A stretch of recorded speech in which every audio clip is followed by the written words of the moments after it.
Ready start.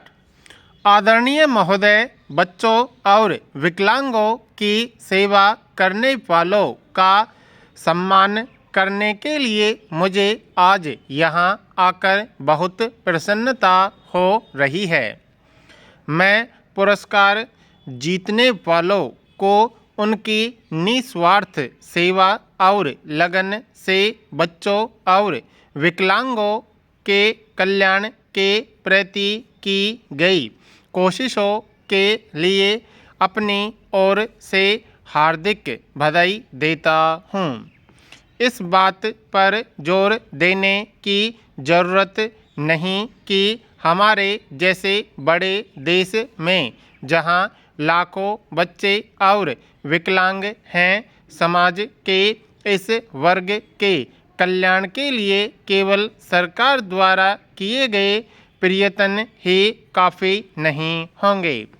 यह बहुत ज़रूरी है कि पूरे समाज को देश की कोशिशों में पूरा भाग लेना चाहिए। यह दान के तौर पर नहीं किया जाना चाहिए, बल्कि इसलिए कि यह हमारी जिम्मेदारी है कि आज के बच्चे अपने शारीरिक कमजोरियों के बावजूद कल के जिम्मेदार नागरिक बन सकें। इसके संबंध में स्वयंसेवी संस्थाओं द्वारा निष्ठापूर्वक किए जा रहे काम की सराहना करनी होगी। यह सभी जानते हैं कि हमारा देश बच्चों के कल्याण में पूरी दिलचस्पी ले रहा है। वास्तव में उनके कल्याण की जिम्मेदारी को हमारे संविधान में विशेष स्थान दिया गया है। भारत उन थोड़े से देशों में से है जिन्होंने बच्चों के लिए समुचित राष्ट्रीय नीति अपनाई है। राष्ट्रीय नीति यह घोषणा करती है कि बच्चे हमारी सबसे महत्वपूर्ण संपदा है, जिनका पालन पोषण और विकास राष्ट्र की जिम्मेदारी है। इस नीति का उद्देश्य बच्चों की सेहत, पौष्टिक खुराक, शिक्षा और बच्चों के संपूर्ण विकास संबंधी सेवाओं के दायरे का विस्तार करते रहना है। ऐसी नीति बच्चों की गर्भावस्था तथा जन्मोपरांत के समय में पर्याप्त पौष्टिक आहार तथा स्वास्थ्य संबंधी देखभाल उपलब्ध करके बच्चों को विकलांग होने से बचाने में सहायता करता है।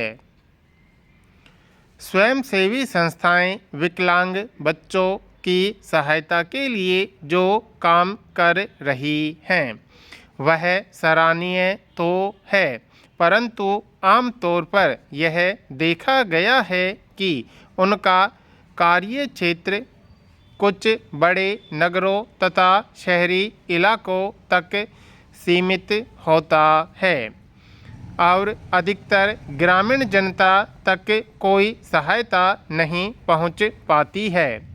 यह आश्चर्य की बात है कि विकलांगों की समस्याएं उनकी अपनी शारीरिक कमजोरियों से पैदा नहीं होती, जितने विकलांगों के प्रति समाज के रवैये से होती हैं। उनकी मानसिक या शारीरिक कमी से कहीं ज़्यादा उनके प्रति पक्षपात की भावना उन्हें साधारण जीवन जीने में बाधा डालती है। इसलिए समाज और जाति द्वारा विकलांगता के खिलाफ किए जा रहे संघर्ष में पहला कदम यह है कि परिवार में विकलांगों को सामाजिक और भावनात्मक स्नेह प्राप्त हो। मुझे आशा है कि स्वयंसेवी संस्थाएं समाज के इन वर्गों की शारीरिक और आर्थिक सहायता के साथ साथ सामाजिक पक्षपातों को समाप्त करने के लिए भी कर रही हैं।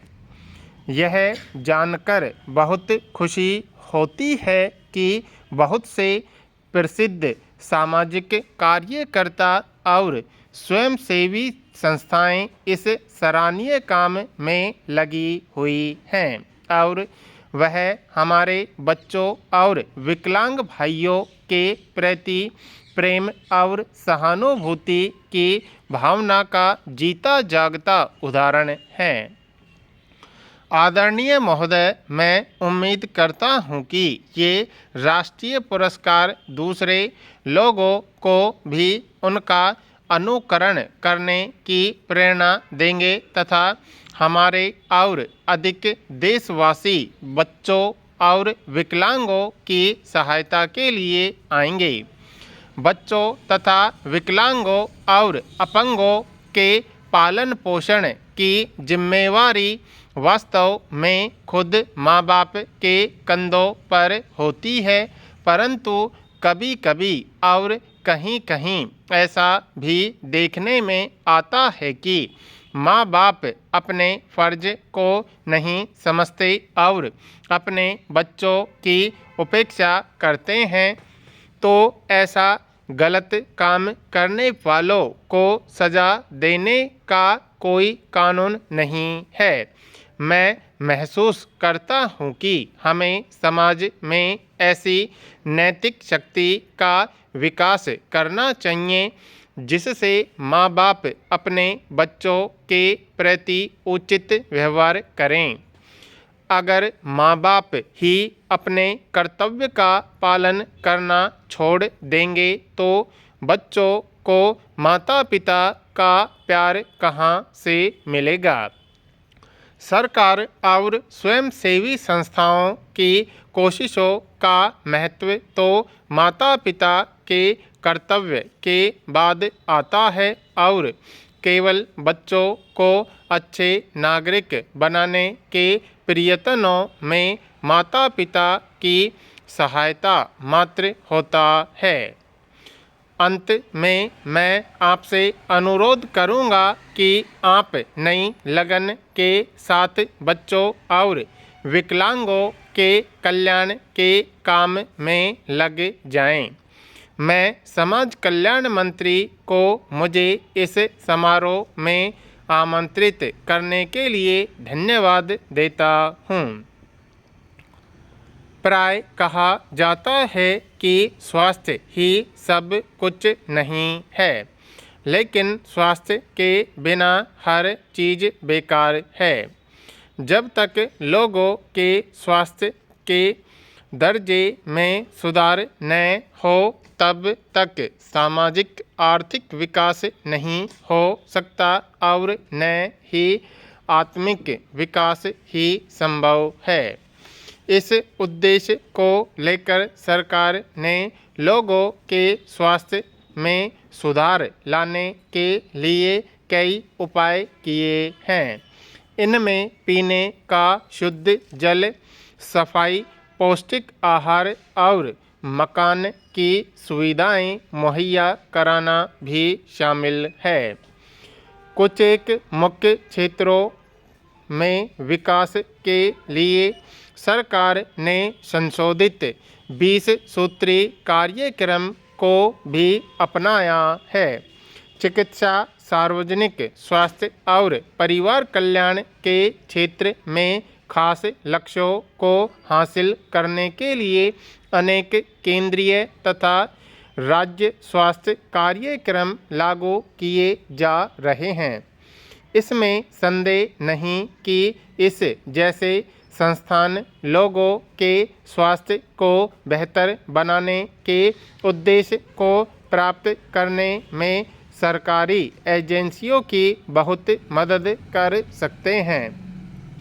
अपनी बात पूरी करने से पहले मैं तपेदिक के प्रश्न पर आपका ध्यान दिलाना चाहूँगा। यह माना जाता है कि हमारे देश में लगभग 10 करोड़ लोग तपेदिक से पीड़ित हैं। सरकार ने 20 सूत्री कार्यक्रम में इस बीमारी को शामिल किया है और वह इस पर काबू पाने के लिए कई उपाय कर रही है, क्योंकि यह बीमारी दमा और फेफड़ों के कैंसर जैसी बीमारियों के अधिक नज़दीक है। इसलिए इस प्रतिष्ठान को तपेदिक पर काबू पाने और इसे खत्म करने के उपायों पर ध्यान देना चाहिए। मैं उम्मीद करता हूँ कि इमारत तैयार हो जाने पर यह प्रतिष्ठान ज़रूरतमंद लोगों की अधिक से अधिक सहायता कर सकेगा और उन लोगों की सेवा कर सकेगा जो यहाँ सहायता और राहत के लिए आएंगे।